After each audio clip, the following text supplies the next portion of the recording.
All right, so it's a lovely good evening and welcome to Ubuntu channel. This is Meet Your Leaders right here, a program that comes your way every Wednesday at about this time, and we get to bring to you different leaders emanating from different walks of life. I am your host, Lance Sanibanda, and of course, this evening I am playing host to leaders in the transport fraternity. Of course, I'm talking about the bus and taxi owners Association of Zambia. Of course, these are the people that I'll be having a chat with today as we get to talk about the fate of transport sector in our motherland, Zambia. So many issues or so many things have been taking place, and of course, we've had so many concerns coming through from different people asking about Ubuntu, when are we going to bring people in this particular sector? So we heard your cry, and today we have in the studio with me the Deputy Secretary General of the Bus Taxis as Owners Association of Zambia, that is Mr. Peter Piri, as well as also the chairman for this same association, who is Mr. Sydney Chewe, who are going to help me discuss the trend. Mr. Chewe, good evening. Welcome to the program. Good evening to you, Lance. Good evening to all Ubuntu channel viewers, and thank you so much. All right. And also in the studios, I have with me the Deputy SG, that is Mr. Peter Perry. Mr. Perry, good evening and welcome to the program. Good evening. Thank you, Mr. Lens. And Ubuntu TV, we are so grateful to host us. Good evening, viewers. Those of you who are following us through the streaming. Otherwise, we are so grateful for this opportunity. I thank you. All right. We are so grateful that you honored our invitation, despite it being at short notice, to come through and discuss this great association and issues that surround the association. To you, our dear viewers, you'll be coming through via. Unfortunately, today we are unable to put through our phone line to call us live. This is due to circumstances beyond our control, but you can still be part of the program. Comment on the platform, either Twitter, Facebook, as on YouTube. So we are channel. If you are joining us for the first time, to the big family. Getting back to the program, you've been and I think let me start with you. Let you have people at least get to know you more on a personal basis. Who exactly Mr. Chewe, and what profession are you coming from? Okay, me, I'm coming from the field of engineering. At the same time, I'm also a student at the University of Lusaka. I'm trying to pursue a course there. I've been in the field of transport for quite a long time. Since I relocated from abroad, I located back home, and we began the journey of transport, where we see that our livelihood is secured. So basically that's about Chair Sydney, who is currently the chairperson for the Bus and Taxi Owners Association of Zambia. Thank you. Right. Okay, so thank you so much too, and of course, Deputy SG. Before into the nitty-gritties of the program, let's have people know you on a personal basis. Well, thank you so very much. My name is, I think, as said, I'm Peter Piri, obviously born and bred in Zambia, Zambian citizen. And all I can easily say is that I have been in business almost halfway of my life. I am an agriculturist. I did some agriculture rather, then also a bit of accountancy. I'm also doing some law, as studying law.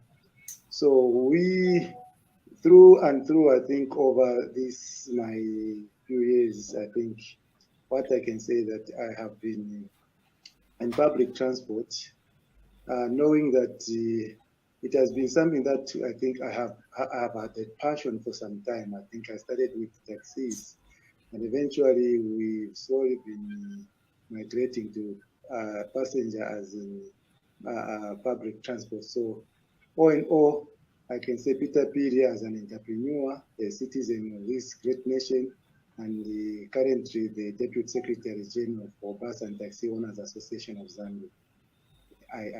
I submit. Well, thank you so much. Quickly,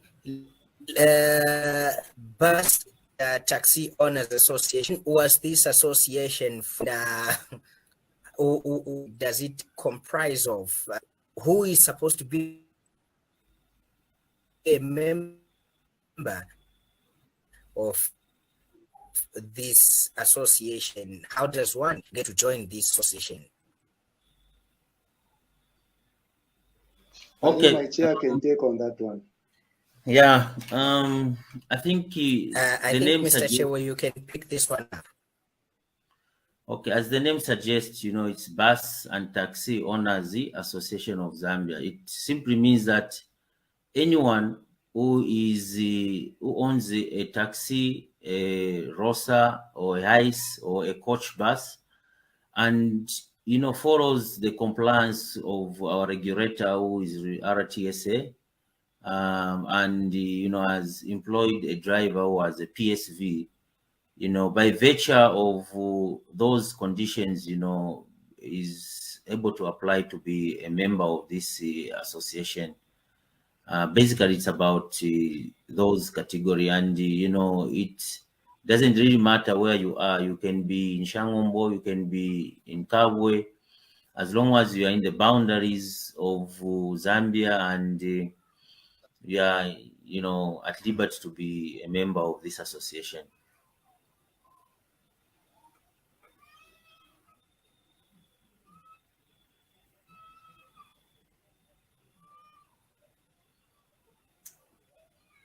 Maybe just to add on what the chair said, we are the National Character Association, obviously with the structure of leadership from the national itself down to the district. I think we have representation, throughout the country.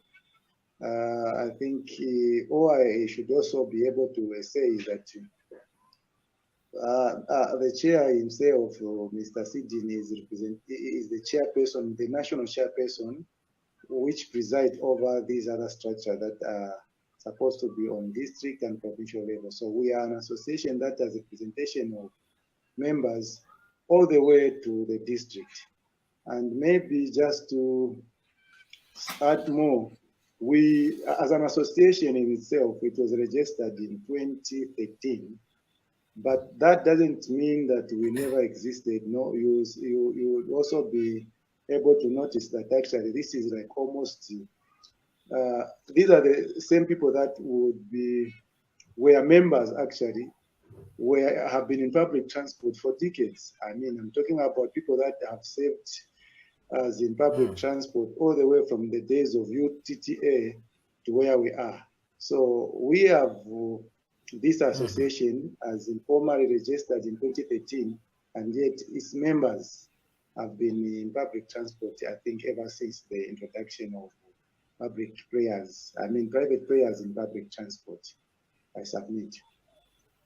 All right. Now, quickly, maybe let's get to look at what this association stand for. Does it look at the plight of bus and taxi owners on the conditions that they are on, and obviously maybe at the regulator RATSA on how it relates with bus owners, taxi owners? What is the mandate of this association? SG. My chair can take on that one. Okay, like it has been indicated,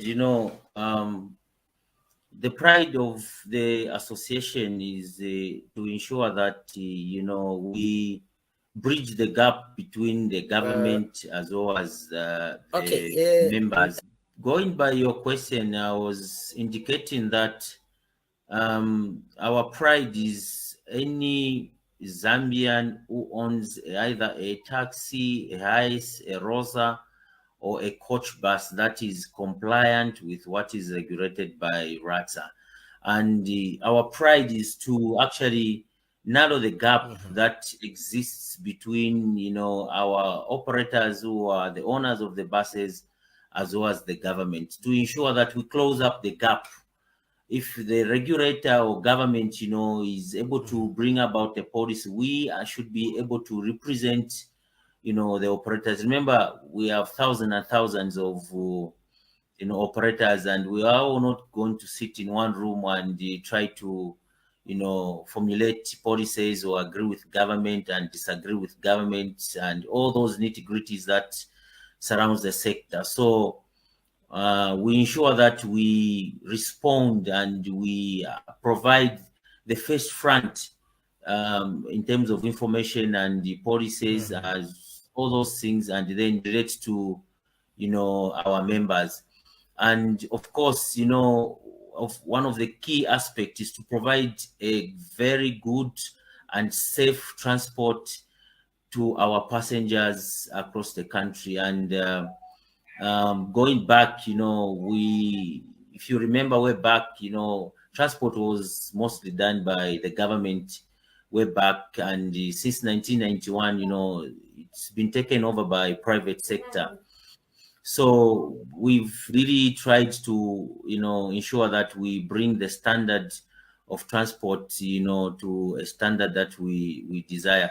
I must say that, of course, there are a lot of things that needs to be done in this sector, and it leaves the operators, government, and all the stakeholders responsible to start looking at what do we need to do to have a better, sector, in the coming years. Things are improving, and I think it's a challenge that we need to throw to, especially the leaders, the Minister of Transport, that there should be something that we need to start deliberating towards one another.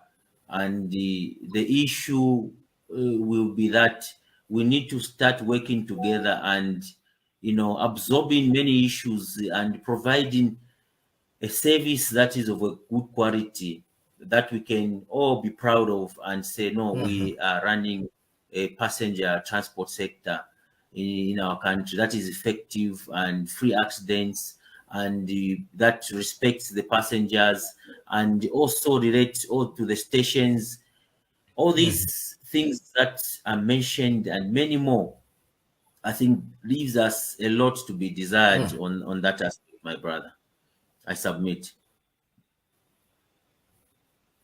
Okay, pretty interesting. Let me pick a stakeholder that is also somehow key to this association, and that particular stakeholder is a passenger. Now, many a times that we've heard, person complaining about employees that the bus owners mostly employ, attitude towards the passenger, this and that. Who as an also regulate on the type of conduct, the kind of conduct that owners get to, these owners need to employment of bus drivers? Yeah, thank you for that question. My brother, you should agree with me that we need to graduate, and most of the surrounding people in this sector it's people that you just get from anyhow, for lack of using a word that may hate one person or the other. I think my description says that it's high time we started regulating who Yes. should be aligned in that passenger. At least even a short, simple, local language course that we should start to attach to this, sector. Should we see ourselves, bettering the sector, providing a service such that another person from, South Africa, or any east part of East Africa, whatever global you can mention, if they are to visit us, they should be proud of our sector, because we are the first people that will receive those people that arrive in abroad at the airports. They were hired, they also have to mingle using this public transport. It's a challenge. The dynamics, are changing. We need to start seeing certain, fundamentals in our sector, like, dedicated lines where, the line is just dedicated by public service, so that we're able to move fast and deliver people who are working from point A to point B.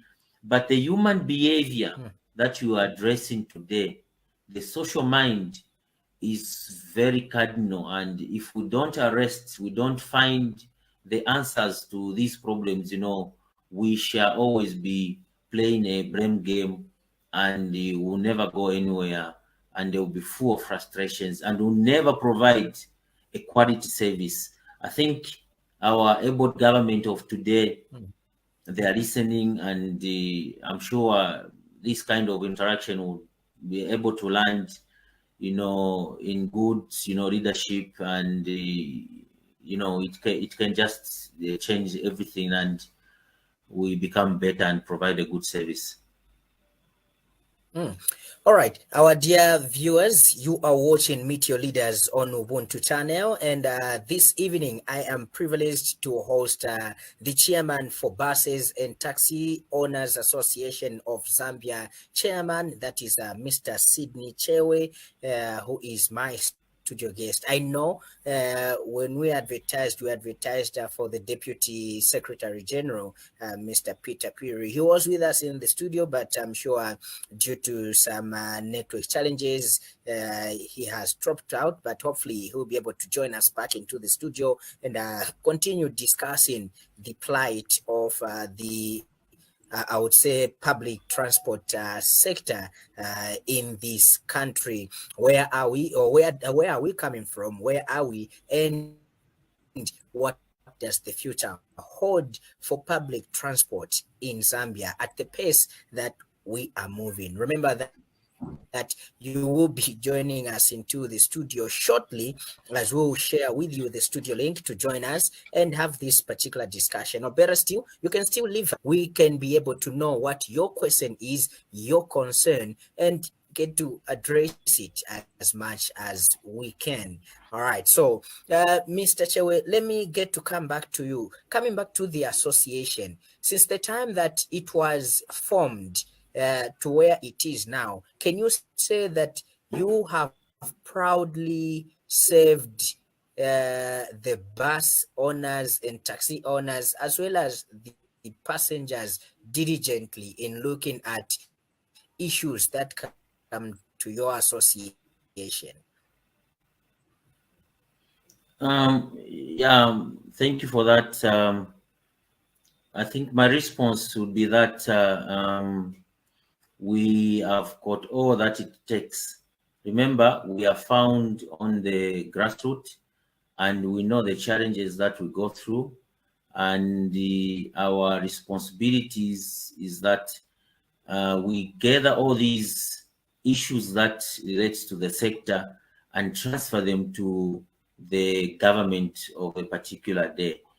The problem that has been there is that many times we've addressed issues that relates to us, and that needs a very professional, I must say, a policy to arrest a lot of problems. For example, we've been having a lot of accidents in our country, and I've not actually been able to see a report of to why the accidents have been happening, what we need to do, both the government and us.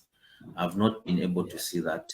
And these are issues like that needs to come out and come to the public so that we start to begin to resolve and find remedies to that. Emergency funds, we need in the sector to have a deliberate policy that we are able to raise funds ourselves that should be able to arrest a lot of issues pertaining to accidents. But the challenges have been that, leaders come, leaders go. We've been struggling ourselves alone without government. It's very difficult for us to attain. So to basically answer your question, we've been thriving to be a good player that should take to the government good things, good policies that should be able to, pave ways to the sector. And we can have a sector that will, last and attest and leave a test of time. And we've been having those challenges. So I must say we've not actually done much in terms of facilitating and improving the sector, because the other party that needs to act on those issues, haven't been able to be there and complete the cycle. But we'll keep pushing until we find,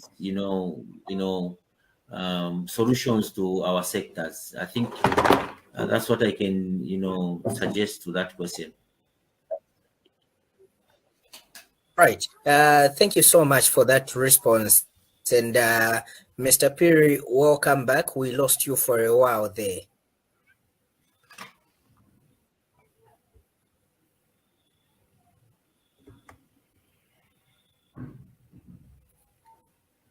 All right.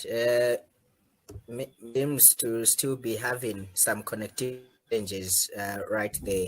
But however, let's get to continue with the conversation. Agree with me that public transport has has its challenges that players need to appreciate, get to look at, formulate a way or something to better this as it grows almost each day, with different people coming aboard with different forms of transportation when it comes to port. Many a times that issue of accidents, many a times that an accident occurs or happens, the blame always goes to a bus driver, and from a bus driver it goes to a bus owner who, in the eyes of the people, is believed to have employed somebody who is not competent enough, particular job. Who, react to, or how do we harmonize at the challenges that are in this sector, probably help grow this sector, be a better performing sector as far as public transport is concerned? Okay, I was saying that you must agree with me that the driver license is given by the regulator, who is the RATSA, Road and Transport and Safety Agency, as well as the road RSL. That is the license that anyone is given to have a mandate to operate a public service vehicle. That is road service license. These two are regulated by the government, and here there is a picture of 3. The RATSA, there is also operator as a driver. Now, if in case of unforeseen circumstance has occurred to an operator, it means that you have put an input, you have gotten a driver who is, tested by the government and is competent, and they've issued him a driver license that is able to produce to operator, and he is being given employment based on that. They training that is provided, we do also train, we test that driver, and if he meets the standards that is required, that is able to drive, and it's responsible. Obviously, when you get a driver license, it's 25 years and above. That's good enough for us, and you get a reference where he was working from, and we have employed this person. And in case of an accident, always there are 2 people that always affected. There's the driver as well as the operator. And the regulator, the one who issues the driver license, is in the blanket, is not existing at that particular time. And that's why we're having a problem, because the moment they're in shadow, they're not taking responsibility to say, can we do something about the issuing of a driver license? Maybe it's not issued in a proper way, and can we task the drivers maybe to take them to a defensive driving, and these mechanisms that should be able to make a driver to be competent and able to find some skip ways in case of an accident, and when he's driving is alert, and all these things, that dynamics that we can apply. This is getting a problem, my brother, and the moment we do not find the solution to these problems and we start to blame and frustrate the sector, surely we'll again come and sit here, talk about the same issue, even another 10 years to come. I think there is need for us to address the problem. I also want to admit that, of course, even a driver and the operator, they are human beings, and we are all under the government. It's like we are the children to our government. And even in the house, when you are staying in the house, every time you make a mistake, your father has to slap you, has to shout at you, has to do all this and this, not providing a good guidance. Yes. It means the father is failing. The father is failing. He needs to gather everyone together, ask, what is the problem? How do we resolve these issues? I must say that the accidents that have occurred in this sector, it's regrettable. And Bus and Taxi Owners Association of Zambia have taken with the consent that it desires, and we are willing to play our part to change, avoid the accident. If we, have accidents, we are not going to be left with anyone to transport. We regret these accidents, and no operator would want to send a bus to be involved in an accident. These things are unforeseen, and I must say also that the sector today and in our country, with the nature of our roads, they are old enough. They've seen their time. This is also a problem. We need to start looking at the problem holistically and try to resolve the issue and try to find, of course, measures that that desires in this aspect. Of course, human error is one of the fundamental factors. Infrastructure, the vehicles, all these needs to be addressed, my brother. I submit. All right. Now, quickly, before I get to invite people to obviously join us into the studio or to leave their comments as well as sentiments on our topic of discussion. We've heard cries many times, Mr. Chewe, from members of the public, and other stakeholders that are in the transport sector, saying that most of these operators, they overwork the drivers. They do not let the drivers to rest, especially these long trip drivers. They do not let them rest, and they entice them with, if you do these hours, kuzankarako ka incentive so hence the reason why we are seeing many accidents occurring. And you, being an association that is looking after these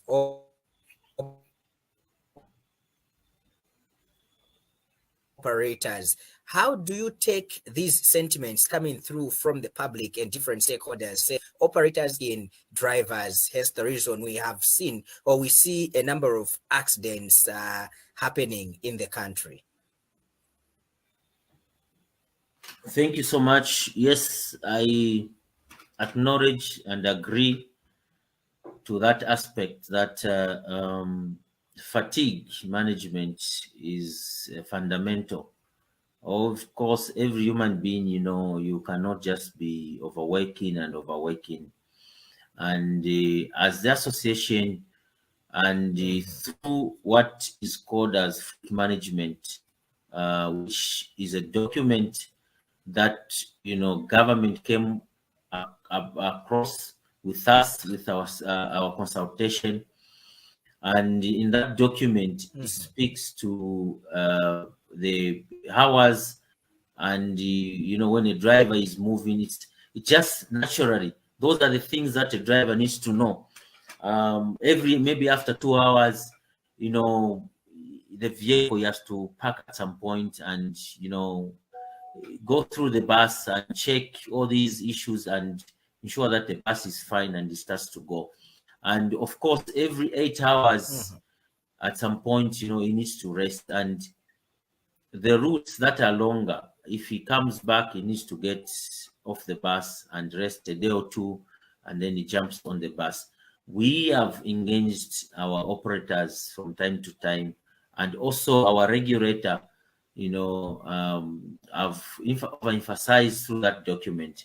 However, there is need to arrest the situation, to make a policy that should be able to be sound and ensure perhaps that if the driver is moving from one destination like Lusaka to Nakonde, half of the route, there should be, and there is need to ensure that there is a swap in terms of a driver, so that the other driver rests.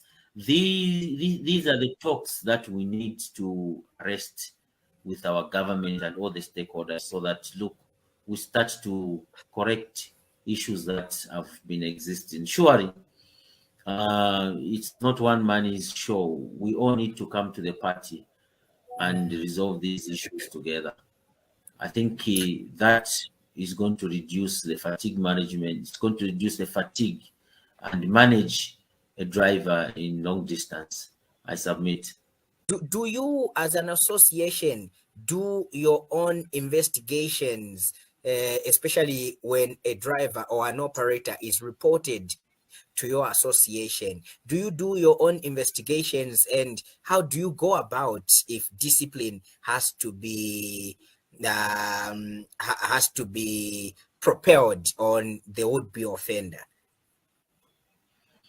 Okay, thank you so much. Yes, we do investigate in cases of a report that has been presented to us, of course, through RTSA.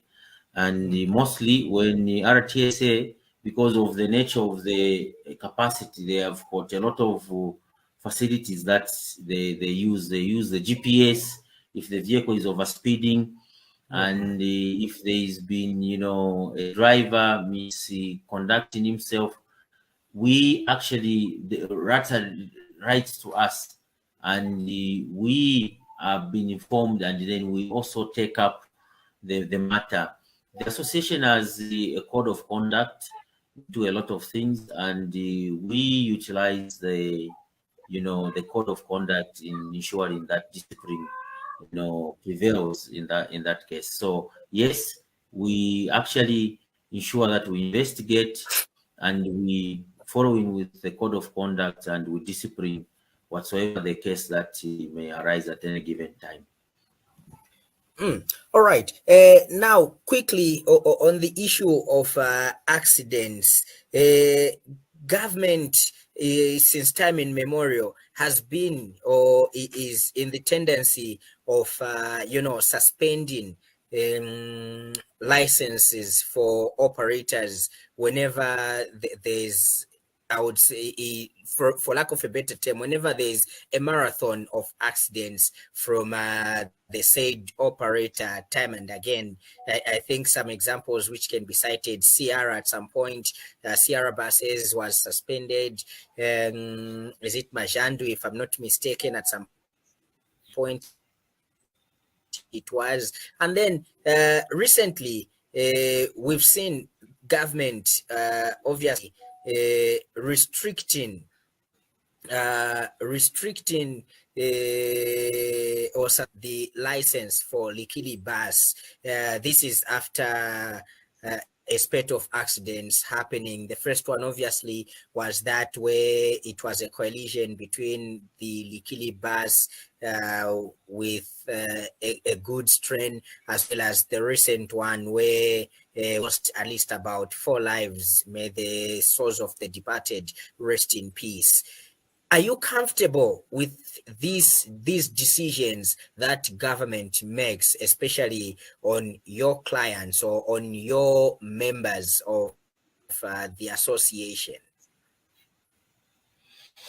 Okay, thank you so much, my brother. Yeah, that's a very good question, and I think we all need to understand that there should be a procedure to any given phenomenon. So, time and memorial, we've been interacting with the government, bettering our services and bettering the operator, bettering the driver, and in case of unforeseen circumstance. And that fleet management policy I was talking about, it caters a lot of things: the responsibility of the driver, the responsibility of the operator, and it's a very well documented piece of material. And also want to mention that we agreed and with the government to say, if there is unforeseen circumstance, government with the association needs to move in and start to provide the guidance to that operator as where is gone wrong and needs to be fixed in that in that area. But we get surprised if you remember what caused these accidents, and if you see the letter that has come from the government to Likili, you all see that it's the driver's error. So if the driver's error now, it now takes the operator, it takes the responsibility, the operator takes the responsibility of the driver, and it clamps all the fleet of buses that company owns. That's very unfair. Why don't we take one issue and start to work on it and cramp one driver and cramp that vehicle, ensure that it meets the required standards that it needs for it to go on the road, and the driver also meets those standards that the government would put across, so that he qualifies back to drive again.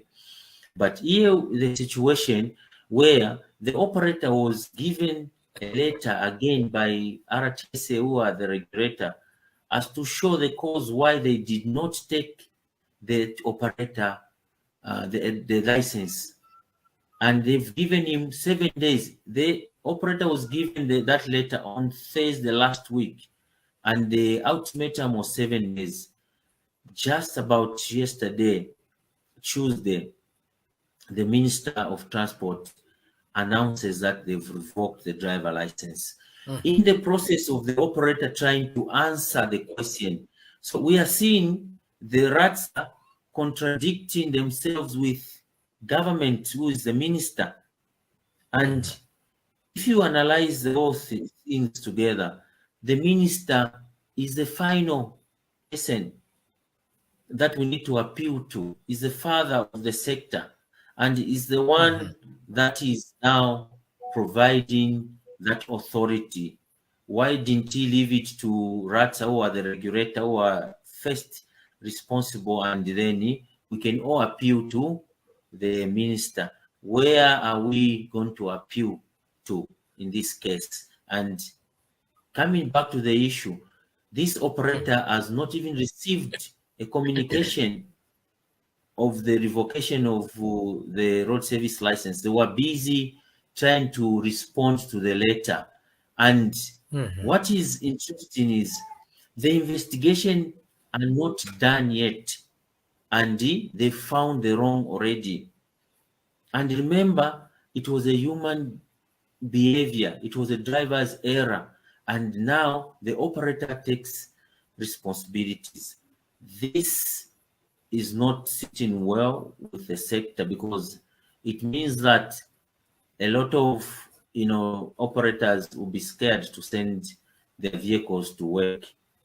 They're going to be they're scared to say, if they send the vehicle and if it's involved in an accident, they are going to actually revoke the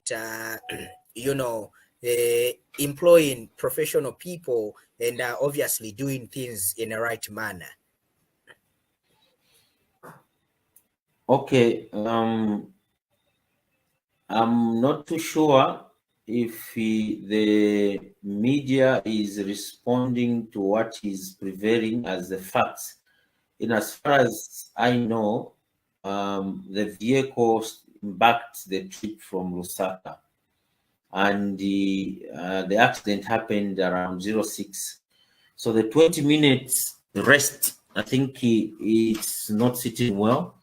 And I may not have the information to the switch in terms of a driver, but remember, there was a night before he jumped into a bus next morning to embark on the trip that was, embarked on it. But holistically speaking, I think moving forward, those are the issues that the sector needs to start, adopting some measures to arrest those accidents, so that we can, start to move in the right direction. And it will not leave the government into, providing the eyes there. We need the government to be everywhere in the corners of this country to provide enforcement and ensure that these laws that are there, before we start formulating others, they start to work. I know that RATSA they are at the station there, and another point, they regulate, they see what time you started, and at another point they have to see. I think we are all Zambians, and the accidents, it's a big concern to all of us. We need to find the key measures that should arrest the situation, but we need to still transporting the passengers and start working to find measures. We cannot put a price to death. I think there I can emphasize, no price can be tagged to the death, and one death are too many for us, and we regret that those accidents that we've had, and we are willing as the association and our members to ensure that we improve and we provide a better service that is safe to our country. Yeah, I think of late we were sitting very well with RATSA, and we've been collaborating, and we've been there where they cannot be. Remember, that's one of the reasons why we're existing. Government cannot be everywhere, and that's they embrace the association so that it makes life very easy, and governance becomes very easy in a large scale. But since the coming of some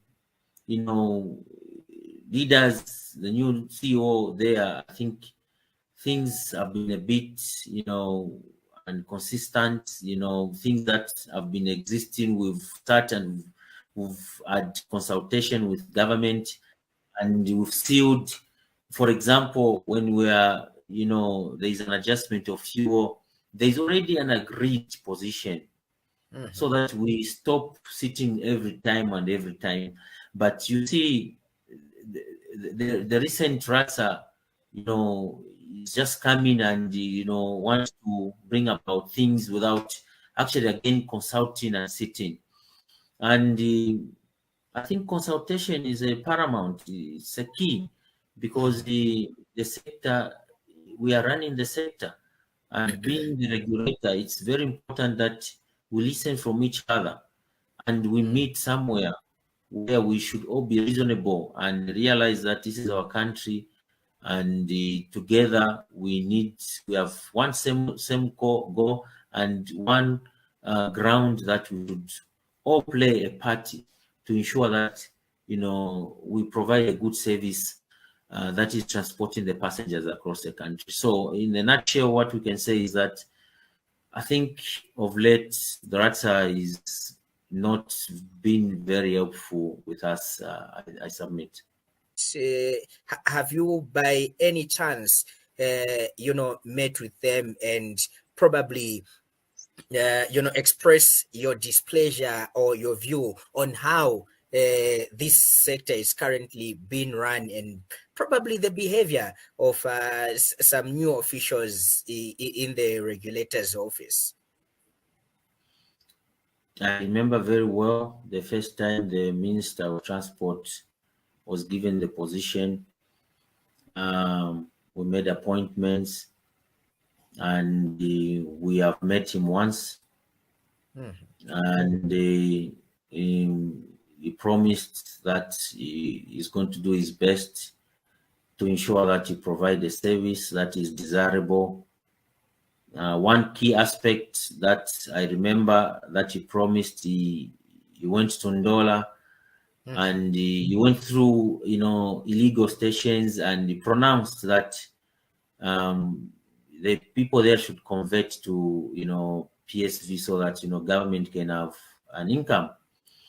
I think that's the last time I heard from him, and I wish I'd known. I've got communication with me as a chairperson where we've engaged him and we've asked him so many times, and even calls that he doesn't pick, messages that he doesn't even pick, so that we can sit on a round table and try to dialogue. Remember, it's always very good to listen to your children so that you can create a relationship that can be prevailing. So if it's the ministry, I think even RATSA is much better than the ministry. The ministry is not being helpful, and the PS, I don't know, is the one that has scheduled a program for the minister once in a while, maybe in a quarter. You have to meet with the minister so that you see, perhaps he is overwhelmed. We may not know, we cannot judge him, but he seems to be more on the airport aviation side. That's where we see him mostly. On the transport sector, I think there's been nothing. Perhaps the government needs to work on splitting the ministry so that the transport sector can be run by another person who can have time for us, I don't want to judge him, but I think that's the feeling I'm looking at, and we can try to start working on. That's why we are seeing problems all over, because if there is a parent, he has to start arresting the situation. I submit. What are the consequences rather of government taking this decision of suspending public transport, or public transport or public transporters, especially owing to the fact that you are major economic movers without It's very sad.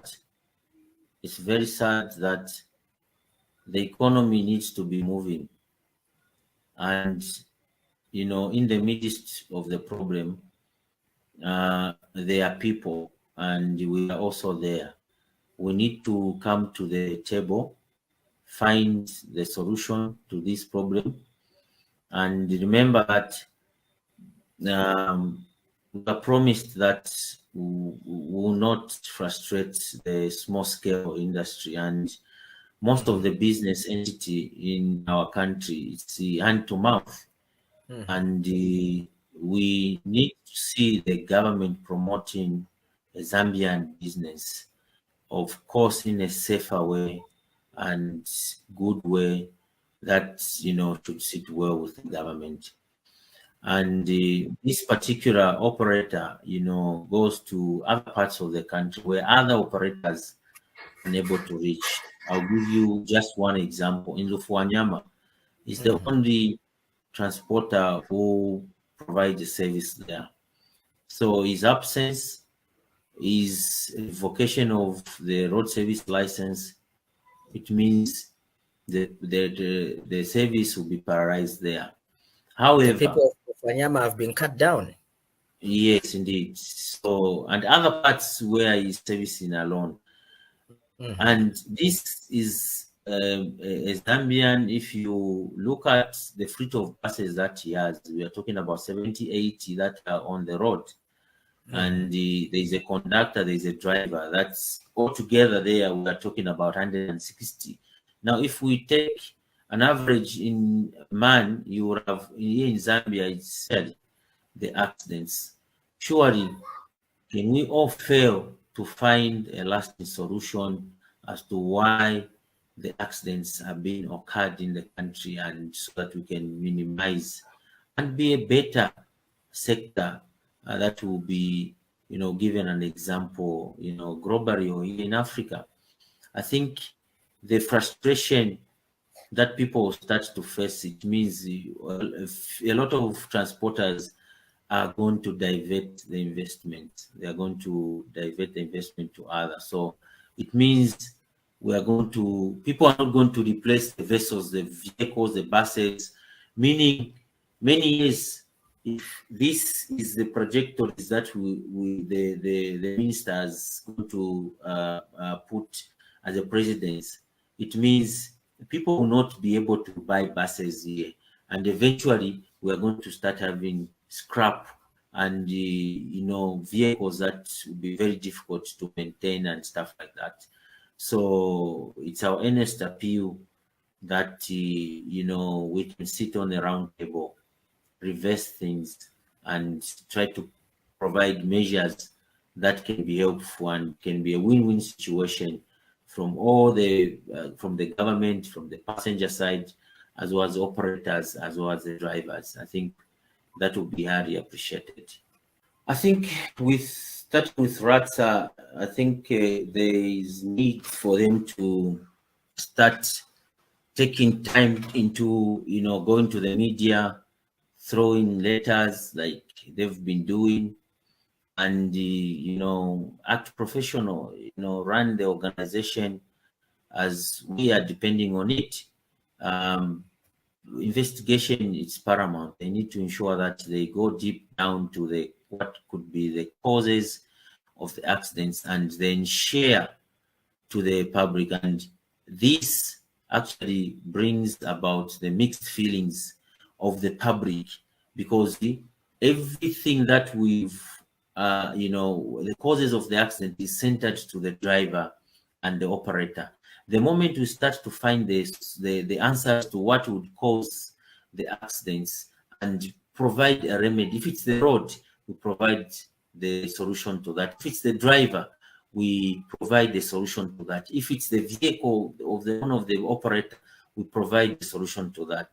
And to our, passengers across the country, I think we want to assure you that with all these accidents that have happened, we are ready to, learn and, be willing to ensure that we, teach our drivers, we keep our vessels very well and safe so that, we use vessels that are very reliable and up to the standard, and we provide the service that should be very present to you. And, we are ready to ensure that, we move in that direction. Of course, accidents, it's not a good thing, and we are all passengers in one or the other. What affects you affects all of us, affects the country at large. And we apologize for all the accidents that we've caused, and we are willing to ensure that, look, we become better across the country. Can you gladly say that these taxis we see on the road are duly and legally registered? No, my brother, that is a very big topic that we can deliberate. But to answer it, I think there has not been an arrest to it. We see a lot of online taxis operating without complying, without paying to government. And where we are, our members, they've been compliant to the government. They've ensured that they pay the ZRA, the RSL, the insurance, and the fitness to the government. They also, after 4 months, they take the vehicle to RATSA to ensure that it's tested again and fit back on the road, and the driver is tested by the government. But on the other side, it's not compliant, and there is no law at the moment that is able to bring the other category on the bracket that they should be regulated. I want to ask again with our regulator and our government, should the same law be applicable to all of us, that we should adhere to it? Why is it selective? Why is it playing on one side and on the other side it's not? I think these are issues, they need to be taken to the drawing board so that we can start afresh in our sector, and we can, ensure that we provide a sector, a business that is fair to all the Zambians. I think that's what I can put across on that issue, my brother. Mr. Chewe, next time, let's come and talk about this issue of taxis, its regulation, and obviously things bordering on that. For today, appreciate you for coming through. Please leave your doors open so that we can invite you again and come and talk about the issue of taxis, and obviously look at the future. Thank you so much for tonight.